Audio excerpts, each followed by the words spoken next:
एक लंबे समय के बाद भारतीय क्रिकेट टीम टेस्ट मैच खेलने के लिए तैयार है और आज उसका चेन्नई के एमए चिदंबरम स्टेडियम में बांग्लादेश से मुकाबला होना है। बांग्लादेश की टीम ने अभी पिछले महीने ही पाकिस्तान को उसके घर में टेस्ट सीरीज में मात दी है और इस वजह से बांग्लादेशी टीम का हौसला आसमान को छू रहा है। तो दूसरी तरफ भारतीय टीम है जिसने कि जब मार्च में अपना टेस्ट खेला था आखिरी, उसमें जीत हासिल की थी और भारतीय टीम उस विजय रथ को आगे बढ़ाना चाहती है और वर्ल्ड टेस्ट चैंपियनशिप के लिहाज से यह जो सीरीज है वो भारत के लिए महत्वपूर्ण है।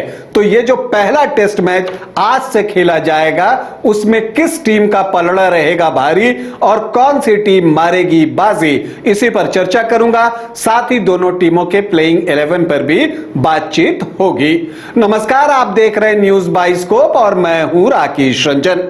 भारत और बांग्लादेश के बीच पहला क्रिकेट टेस्ट मैच आज से खेला जाएगा एमए चिदंबरम स्टेडियम चेन्नई में और इसके लिए भारतीय टीम पूरी तरह से तैयार है। और भारत के लिए एक अच्छी बात यह है कि जो बेस्ट प्लेइंग 11 हो सकता है वो चुनने का अधिकार उनके पास प्राप्त है क्योंकि मैक्सिमम खिलाड़ी फिट हैं। तो ऐसे में रोहित शर्मा के लिए थोड़ा सा काम आसान होगा क्योंकि इंग्लैंड के खिलाफ जब टेस्ट सीरीज हुई थी तो कई प्रमुख खिलाड़ी उस सीरीज में नहीं खेले थे, लेकिन जब वो नहीं भी खेले थे तब भी भारत ने इंग्लैंड को शिकस्त दे दी थी। तो अब सारे प्रमुख खिलाड़ी उपलब्ध हैं, अगर एक मोहम्मद शमी की बात हम छोड़ दें तो ये भारत के लिए प्लस पॉइंट है। लेकिन भारत के लिए चैलेंजेस क्या है? देखिए, चेन्नई की जो पिच है वो स्पिनर्स को मदद करती है और भारत का जो स्पिनर्स के खिलाफ प्रदर्शन रिसेंट पास्ट में रहा है, पिछले 3-4 सालों की बात अगर हम खास तौर पर करें तो वो अच्छा नहीं रहा है और यही भारत के लिए चिंता की बात है। अभी श्रीलंका में भी वनडे सीरीज के दौरान भारतीय टीम श्रीलंकाई स्पिनर्स को अच्छे ढंग से नहीं खेल पाई थी। तो बांग्लादेश टीम के पास भी अच्छे स्पिनर्स हैं। शाकिब अल हसन जैसा experienced left arm Orthodox spinner है। इसके अलावा मेहदी हसन मिराज जो कि ऑफ स्पिनर हैं वो हैं और इसके अलावा तैजुल इस्लाम भी हैं, ये भी लेफ्ट आर्म बॉल स्पिनर हैं। तो इनका सामना भारतीय टीम कैसे करती है यह देखना दिलचस्प होगा। और मैं क्यों कह रहा हूं कि स्पिनर्स भारत के खिलाफ इधर कामयाब ज्यादा हुए हैं, तो अगर आप कुछ रिकॉर्ड्स देखें तो अगर आप विराट कोहली की बात करें और 2021 से बात करें तो आप देखते हैं कि 2021 से जो 15 टेस्ट मैच उन्होंने भारत में खेले हैं और जो उनका रिकॉर्ड है स्पिनर्स के खिलाफ वो बहुत अच्छा नहीं रहा है, सिर्फ 30 का औसत रहा है। इसके अलावा रोहित शर्मा का जो औसत है वो 44 का रहा है और केएल राहुल का औसत तो यहां गिरकर 23.5 के आसपास का आ जाता है। तो स्पिनर्स भारत के लिए बड़ा चैलेंज है। लेकिन एक अच्छी बात है कि जो इंडिया के यंगस्टर हैं वो स्पिनर्स की ताबड़तोड़ धुलाई करते हैं। पंत का अगर हम आखिरी 5 टेस्ट मैच भारत में स्पिनर्स के खिलाफ अगर हम बात कर रहे हैं तो लगभग 70 का औसत है, शुभमन गिल का 56 का औसत है और यशस्वी जायसवाल का 115 का है।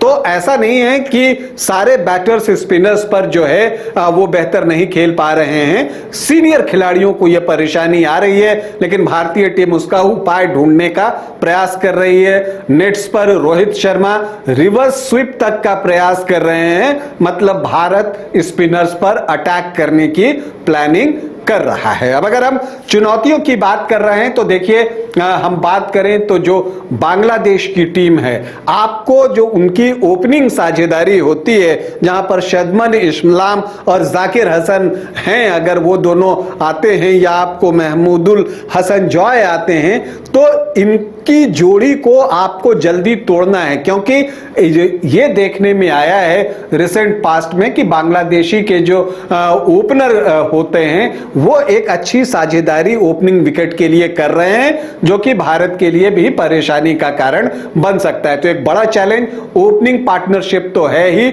और बीच में जो एक्सपीरियंस है उनके पास जब आप देखते हैं 5, 6, 7 पर, जहां पर कि मुशफिकुर रहीम और इसके अलावा साकिब अल हसन और फिर लिटन दास आते हैं। लिटन दास बेहद खतरनाक हैं क्योंकि वो अपने दम पर मैच का रुख मोड़ देते हैं, तो उन पर नजर रखनी होगी। देखिए, आमतौर पर जो बांग्लादेश की टीम होती थी उसमें तेज गेंदबाज वैसे नहीं होते थे, लेकिन ये बांग्लादेशी टीम उससे अलग है। इसलिए अलग है क्योंकि यहां तस्कीन अहमद तो है ही, नाहिद राणा है 6.5 फीट के, लगभग 145-150 किलोमीटर प्रति घंटा की रफ्तार से गेंदबाजी करते हैं। इसके अलावा हसन महमूद भी हैं जो स्विंग और सीम करते हैं, तो एक अच्छा पेस अटैक बांग्लादेश के पास है। स्पिनर की बात करें तो साकिब अल हसन, मेहदी हसन मिराज और तेजुल इस्लाम जैसे खिलाड़ी जो है उस टीम में हैं, और मेहदी हसन मिराज और साकिब अल हसन एक प्योर ऑलराउंडर हैं, तो इसका फायदा भी बांग्लादेशी टीम को मिलता है। तो ये चैलेंजेस भारतीय टीम के सामने होगा, लेकिन इससे आप इनकार नहीं कर सकते कि इंडियन बैटर्स जो हैं वो क्वालिटी बैटर्स हैं, और कहा जाता है form is temporary, class is permanent. तो जो भारत के बैटर्स हैं उनकी योग्यता पर आप सवाल नहीं उठा सकते, और वो इन सारी चीजों का काउंटर कर सकते हैं। उसी तरह से इंडियन बॉलर्स के पास भी काफी एक्सपीरियंस है, क्योंकि चेन्नई के पिच स्पिनर्स को मदद करेगी। तो अगर आप 1-to-1 स्पिनर्स में जाएं तो भारतीय टीम आपको भारी दिखेगी, क्योंकि रविचंद्रन अश्विन है, उनके क्वालिटी का जो बॉलर है वो किसी टीम के पास नहीं है दोनों टीमों में से।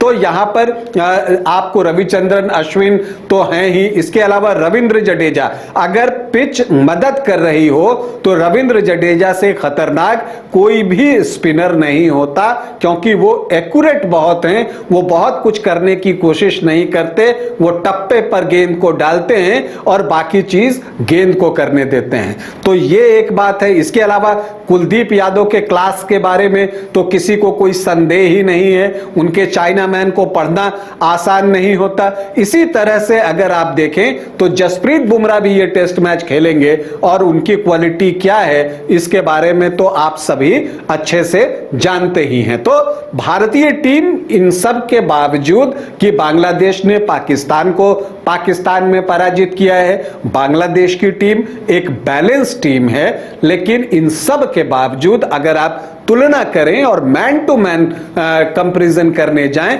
तो भारतीय टीम का पलड़ा आपको इस मुकाबले में भारी दिखेगा। लेकिन अगर हम प्लेइंग 11 की बात करें तो पहले भारतीय प्लेइंग 11 की बात कर लेते हैं। तो देखिए, जो मुझे लगता है कि भारत के लिए पारी की शुरुआत रोहित शर्मा के साथ यशस्वी जायसवाल करेंगे, 3 नंबर पर शुभमन गिल, 4 पर विराट कोहली अब आ जाएंगे, और 5 पर आपको केएल राहुल खेलते हुए दिखेंगे। मुझे लगता है सरफराज को बाहर बैठना पड़ेगा, और इसके बाद 6 नंबर पर ऋषभ पंत आपको फिर से वापसी करते दिखेंगे। आखिरी टेस्ट जो ऋषभ पंत ने खेला था वो दिसंबर 2022 में खेला था, उसके बाद उनका एक्सीडेंट हुआ था, और इत्तेफाक ये था कि वो आखिरी टेस्ट बांग्लादेश के खिलाफ ही उन्होंने बांग्लादेश में खेला था, और अब वापसी बांग्लादेश के खिलाफ वो भारत में करेंगे। तो इसका मतलब यह है कि ध्रुव जुरेल को बाहर बैठना पड़ेगा। तो 6 पर ऋषभ पंत हो गए, 7 पर आपको रविंद्र जडेजा दिखेंगे, 8 पर रविचंद्रन अश्विन दिखेंगे। अब यहां पर जो है फैसला लेना होगा टीम मैनेजमेंट को कि 9 नंबर पर वो अक्षर पटेल के साथ जाती है या कुलदीप यादव के साथ जाती है, या यहां पर जो तीसरे तेज गेंदबाज आकाशदीप हैं उन्हें अवसर देती है। लेकिन अगर इन तीनों खिलाड़ियों में से किसी एक को चुनना हो और पिच स्पिनर को मदद कर रही हो तो वेरिएशन के लिहाज से कुलदीप यादव के लिए ही भारतीय टीम जाएगी, इसकी संभावना है। और फिर 10 और 11 पे 2 तेज गेंदबाज होंगे, जिसमें कि जसप्रीत बुमराह और मोहम्मद सिराज होंगे। तो यह होगी भारत की प्लेइंग 11। अब अगर बांग्लादेश के प्लेइंग 11 की बात करें तो शुभमन इस्लाम जो है वो पारी की शुरुआत करेंगे जाकिर के साथ। 3 नंबर पर जो है वो बांग्लादेश टीम के कप्तान नजमुल हसन शांतो होंगे, 4 पर मोमिनुल हक होंगे, और फिर 5, 6, 7 पर 3 एक्सपीरियंस खिलाड़ी आपको 5 नंबर पर मुशफिकुर रहीम, 6 पर शाकिब अल हसन और 7 पर लिटन दास दिखेंगे। इसके बाद 8 नंबर पर ऑलराउंडर मेहदी हसन मिराज को जगह दी जाएगी। फिर 9 नंबर पर तस्कीन अहमद होंगे, 10 पर हसन महमूद होंगे और 11 पर नाहिद राणा होंगे।